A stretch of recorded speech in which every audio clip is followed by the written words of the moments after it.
Ignition Assault is not only the first main set for the 2020 season, it's one of the most hyped sets in recent memory, introducing some cards that can completely change the way we play Yu-Gi-Oh! And some cards that players should be looking out for because they could impact in the same way. In this video, we're going to be going over not only the best cards inside of the set, but some of those underrated cards that you guys should be looking out for. Before we get into this video, if you guys want to see more videos like this, then make sure you destroy that like button. It really helps us as content creators because, I mean, let's just face it, YouTube has us by the balls when it comes to showing you guys great content. I think the first card we are going to talk about has a lot of hype around it in Lightning Storm. Now, Lightning Storm is a spell card that can only be activated if you control no face-up cards. You get to select and activate one of these effects. The first one allows you to destroy all spell and trap cards your opponent controls, or you can destroy all face-up attack position monsters your opponent controls. I think players are really interested in the first effect, allowing you to destroy all of your spell and trap cards your opponent controls, because the other effect is just a watered down Raigeki. Now, there is a little bit of versatility with this card because it is really good against back row heavy decks and also can still be used against those decks that do not play back row. Lightning Storm is going to be a highly sought after card. But now that we're done talking about that, we can talk about other cards that people aren't paying attention to. One of those underrated cards is Witchcrafter Jenny. Now, Witchcrafter Jenny allows you to tribute her and discard a spell card to spell summon a Witchcrafter monster from your deck to your side of the field.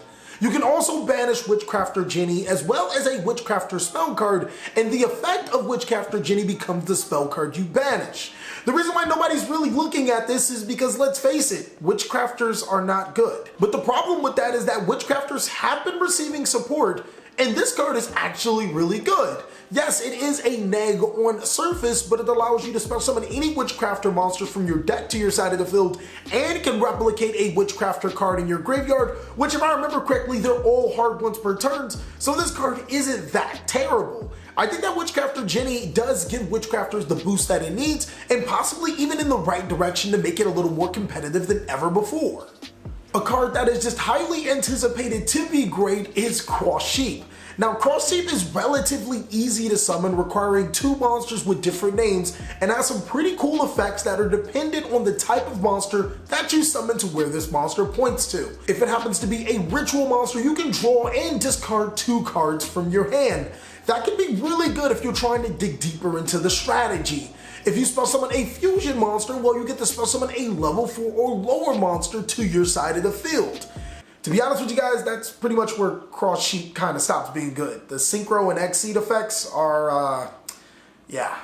Cross Sheep has amazing potential to help fusion and ritual-based decks because it allows them to extend in their very own way, whether it's digging for cards and putting cards into the graveyard, or just bringing monsters flat out to your side of the field. I think Cross Sheep is an amazing card and is something that everyone should have in their arsenal. I feel like no one's looking out for Abominable Unchained Soul, and it's for just reason. Since Chaos Impact, Unchained have done completely nothing to the competitive metagame.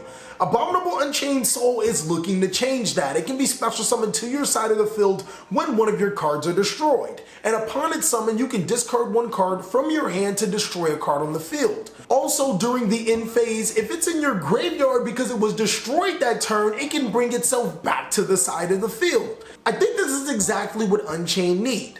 A pseudo-boss monster that works with the mechanic, allows you to bring itself back to the side of the field, and of course has tons of destruction. It has a 3000 body, so it's not really easy to get over, and it just keeps coming back to your side of the field. This might be exactly what Unchained need to be a lot more viable into the meta, and for Chaos Impact to have an impact. Get it? Gizmet Kaku, the Supreme Shining Sky Stag, is probably the second most sought after card in the entire set, right behind Lightning Storm. You can special summon this card to your side of the field if there is a monster in the extra monster zone. I think it's kind of cool that it doesn't require you to have a monster special summon, your opponent can have one, and it doesn't really require what type of monster, it just has to be a monster there. That's one of the things that stuck out to me. Another thing that sticks out is that you can take one of your opponent's monsters in their extra monster zone or your own and equip it to this card. And once this guy destroys an opponent's monster by battle, you can special summon that monster to your side of the field. Now, is this card as good as Gizmek Orochi? I don't know, man. They both have their benefits, but the Gizmek archetype or the Gizmek's monsters that we have been receiving have definitely been making waves inside of the competitive scene. I feel that slowly Marincess has been making its case to be one of the decks that has been ignored but is really good. And Marincess Pasculus from the Ignition Assault set really gives the deck the boost that it needs. Upon its normal or special summon, you can special summon a Marincess monster to your side of the field. Imagine how many more combos you can do now that you have an actually playable Marincess monster and you don't have to run some of the not so great Marincess cards. If that already wasn't enough, Marincess Pasculus allows you to banish itself from the graveyard to add a Marincess spell or trap card from your graveyard to your hand, finally giving you recursion for that infinite impermanence-like card in Marincess Wave. Marincess Pasculus gives the deck exactly what it needs: another great Marincess monster, an additional normal summon, and a bit of consistency through the form of recursion. I wouldn't be surprised if Marincess starts making the top tables at your local level events. Ancient Warrior's Graceful Zhao Gong is really good. It allows you to send a continuous spell or trap card from your field to the graveyard to add an Ancient Warrior's spell or trap card from your deck to your hand. Also, if one of your other Ancient Warrior monsters decide to activate their effects, you can target one monster on your opponent's side of the field and negate their effects. Now, when I first read this card, I got really excited because I expected there to be some amazing quick effect Ancient Warrior monsters. Unfortunately, I don't think I've seen any, but what I can tell you is that this card is a Beast Warrior. So you can use cards like Fire Formation Tenki to search this card, normal summon it to your side of the field, then send the Tenki to get an Ancient Warrior spell or trap card. Ancient Warriors are a new strategy making its debut in this very set, so we can expect to see more cards in the future. The fact that it already messes with your Fire Fist cards, being able to use your Fire Formation Tensu to already gain an additional normal summon, which will allow you to have two different Ancient Warrior monsters to your side of the field, meaning that you can already negate an opponent's monster already without having quick effect Ancient Warriors, I think is really good. I'm not saying Ancient Warriors are the best deck of the format.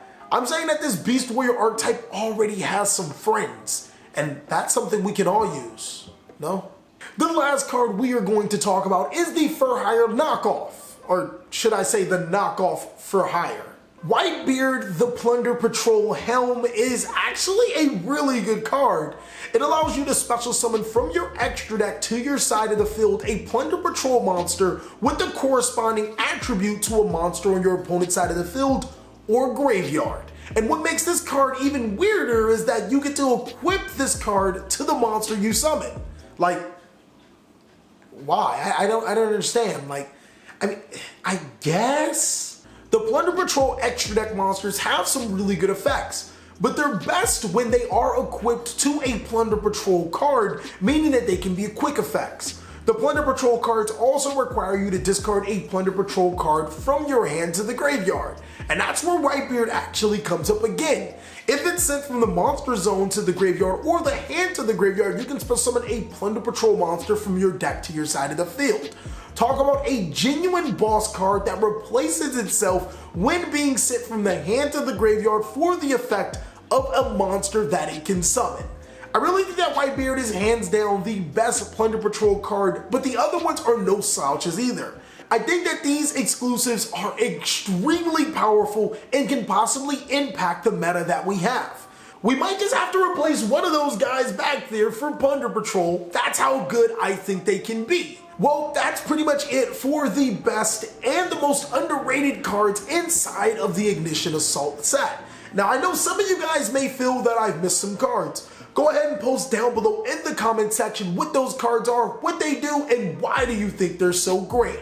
Also, be sure to destroy that like button. Let everyone know that this is an amazing video, because apparently that's how the YouTube algorithm works. Regardless, if you are going to that sneak peek event, picking up these cards would be a really good idea and may just pay dividends down the road. I hope you guys are having a great day, like I am.